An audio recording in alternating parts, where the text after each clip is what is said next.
God is your key, yeah, yeah. The children of the light.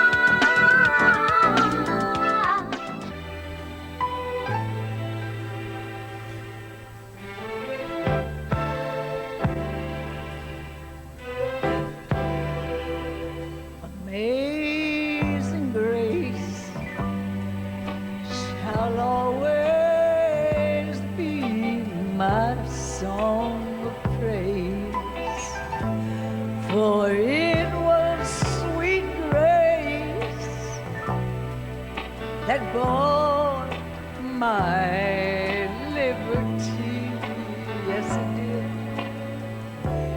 I do not know just why he ever came to love me so. He looked far beyond all of my faults. Thank God he saw my needs.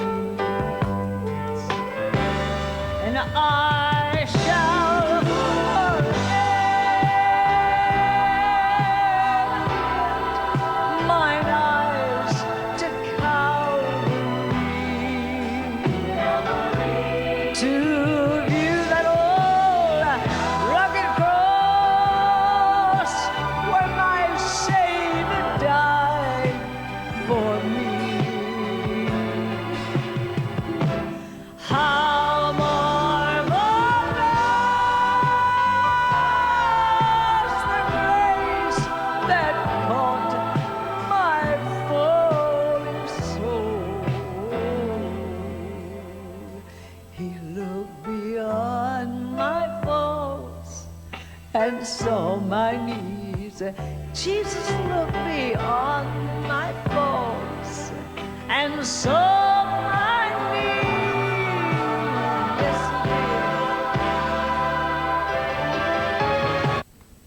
I tell you, it's just amazing how the Lord works in your life. And when you talk about gospel music, I don't care whether it's R&B gospel, whether it is country gospel, whether it is Southern gospel, if it's contemporary, you immediately think of a person who has given and meant so much to Christian music. And you talk about legends. We have a legend that's here sharing with us today, and she's none other than Miss Dottie Rambo herself. And let me welcome you to the program. Thank you, Tommy. My pleasure. Oh, the pleasure's all mine. We go back a long way, We don't really do. You know, it's so unique when people come to do the program and they remember the times they spent in the walls of WSM, now WSMV Yeah. television. And we've been doing a little reminiscing. But Yeah. I want to talk about you. Okay. I want to talk about Dottie. Let's go back to a little bit about your childhood. Okay. First thing people want to know is how many songs have you written?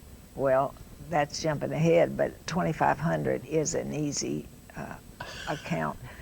But I just thought I'd get out of the way. But I wrote my first song when I was 8. And I was sitting down by my favorite little creek.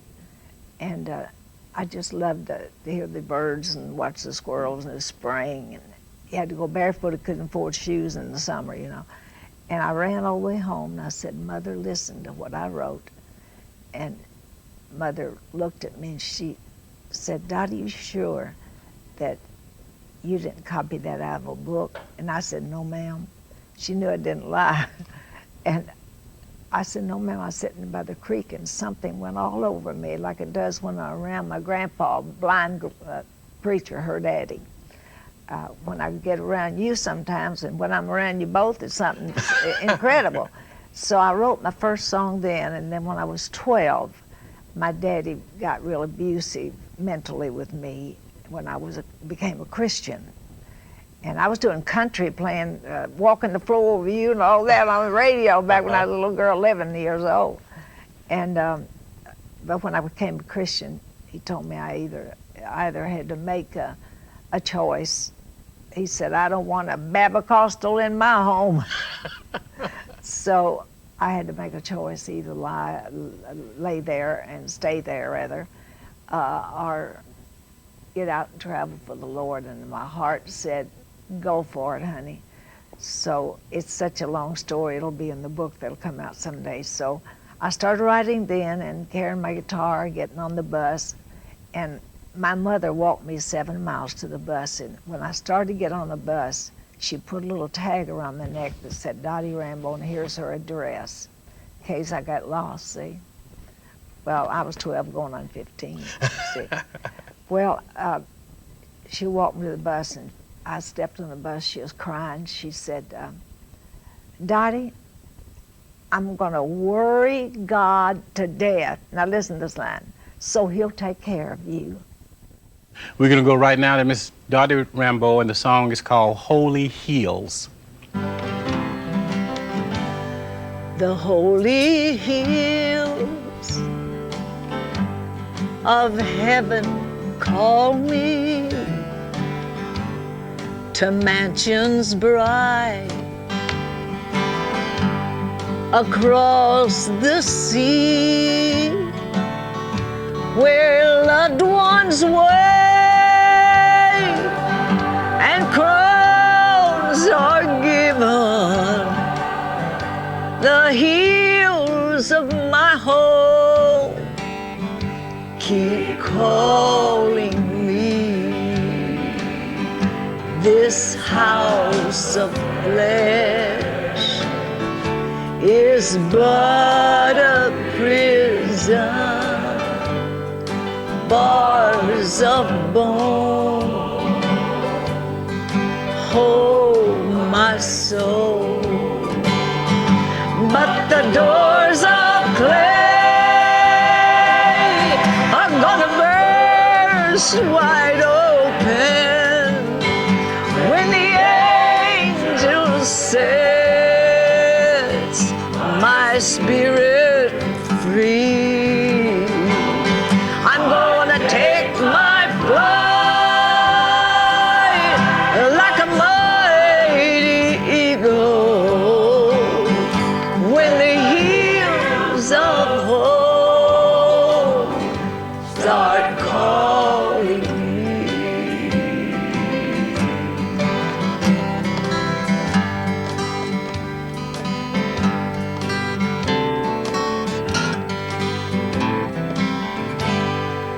I see loved ones right over yonder, their tears all gone, and their hearts are finally free. And from the throne, King Jesus beckons, and the hills of home keep calling me. Yes, they do.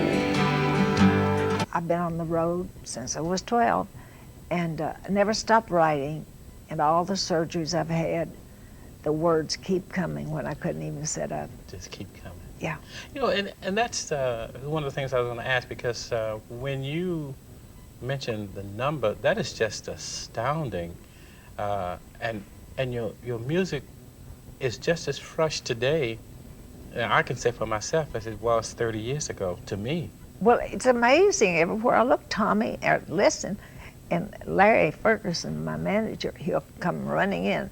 Hey, Mom, I got another surprise. So-and-so's got a big hit. And they're just coming out the works and winning loves and, you know, Grammys some. And, of course, this big thing with Dolly and myself doing a video and a CD get together. They're already announcing that everywhere. And well, you know, now see that just puts two really precious people that are really dear to my heart, because I know Dolly from times that she worked in the studios here as well, and I've followed her career along the way. But before, because I know there's going to be some great things coming, but I want to talk a little bit about quartet music, because as a very young person, in most cases, unless you were in a church where there was a choir, what you really heard was quartet. And the Southern gospel music as a base, how did you fit into that as a soloist? Well, see, we had revivals all over the country. I did the speaking, I did the singing, I did it all. So when the trio got together, we were standing in the hall. We bought a ticket to get in, and before J.D. Sumner died, way back yonder, he said, "I heard you people could sing." And we had our instruments in the car, and he said, "I want to hear you." Standing over in a corner with our music, went and got it.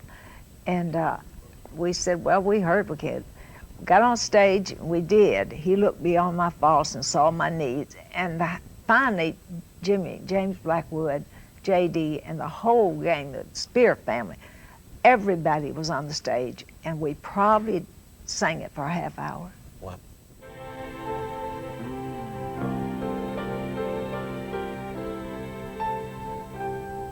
Guilt was a voice with no promise of hope. The walls of my prison lay claim on my soul. Oh, but out of my bondage, his voice spoke to me. Why no prison can hold you, child, I have the key. Now I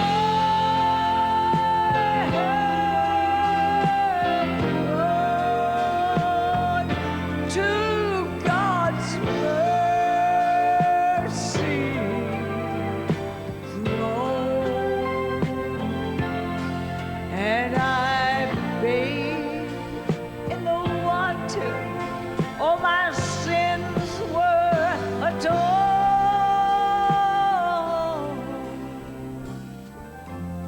Holy, holy in glory I sing. Just kept saying, holy, holy, holy, my King. More my sins without number have all vanished, and they're gone in the river that flows from the mercy throne. From the river that flows from the mercy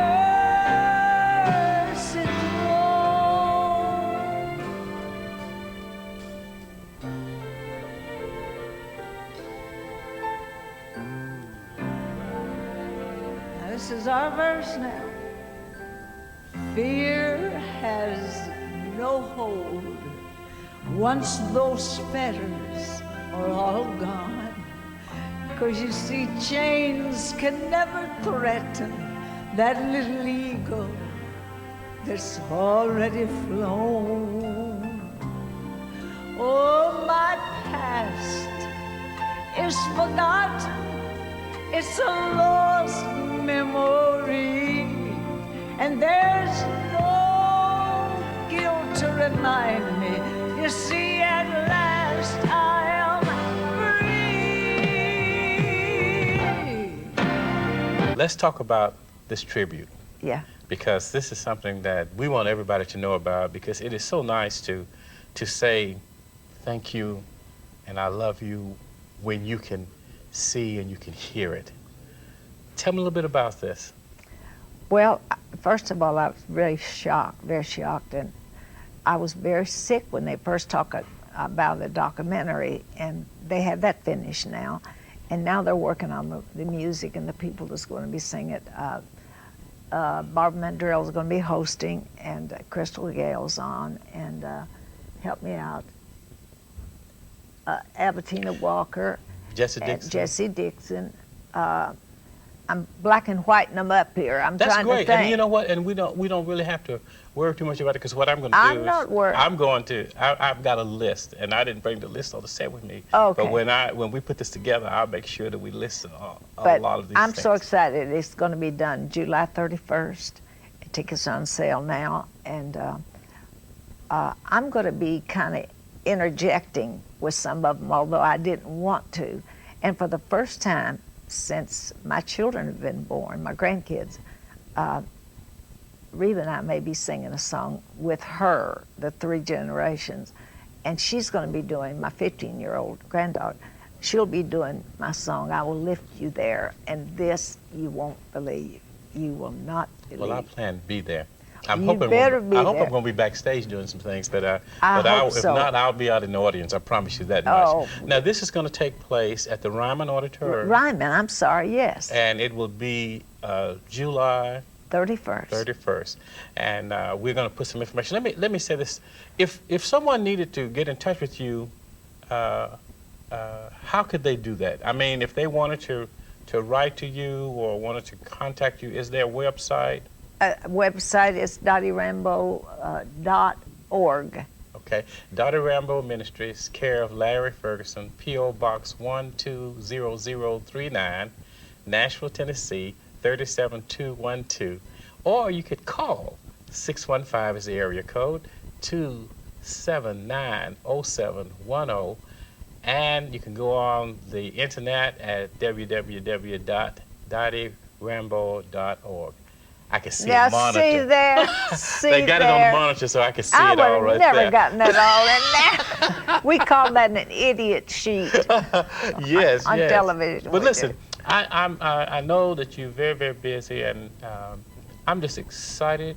I'm just so excited. You don't know what it means to me and to our viewers to be able to spend some time with a true legend. And you may say no, but listen, we'll give you your flowers while you can see and you can smell them. You're just a remarkable lady. The Lord has blessed, and I know that you've had some difficult times, but through it all, Don't make me cry. Oh, I don't want to make you cry, but you know, But I cry easily. And I tell people, I told you the same thing. I watch you on TBN. I know this is another station, it's going to be other, but I watch you on TBN, and I appreciate your countenance, and I appreciate your ministry, and I want you to know that you are a blessing to more people than you probably ever will know. And I just appreciate That's so you sweet. taking So time. sweet. And I have a hard time, Tommie, even receiving that. And I'm saying, God, I'm just a little country girl that's been around the world 3 times, you know, that still feels like I'm a country girl. And I say, why do they say things like that to me? And that's really the truth. I don't know why people feel like me as they do. When you give love, you get love in return. Hope you've enjoyed this program today.